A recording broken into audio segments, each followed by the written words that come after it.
Yan ang mga plasterin, okay? Ito, parte ng likod. Yan, likod yan. Likod, likod, likod. Yan ang mga plastering yan.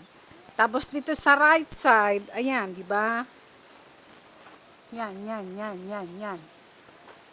Ang concern lang naman niya yung ano, mag-plaster before na ma-complete niya yung ano, yung ditong bubog dito sa side.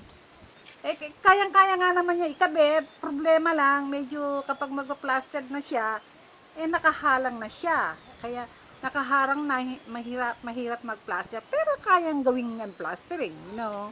Gusto lang niya mangyari, kung tagang papaplaster mo na siya, eh para makamura ka. Eh, gusto na niyang isabay na bago na niya ilagay yung bubong dun sa second level.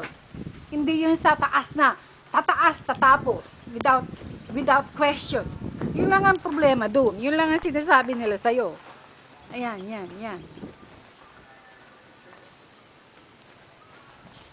Hindi ko pa alam kung ano pa yung sa loob na ano, pero cracks, lahat ng cracks.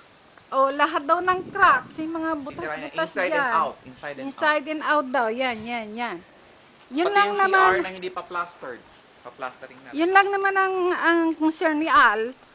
Yo, kaya niya kinukot na ano, Ito, kinukot niya. plastering na rin ito lahat. Yan ang plastering niya. You know, lahat sa loob. So far, andito ako sa harap ngayon. Eh, yan, dito na ako doon sa right side ng harapan ng ano. Yan, yan, yan, yan. Ikakarit na yung mga ano di ba? Yung ang tawag dito. Bubong ng second floor, kumbaga.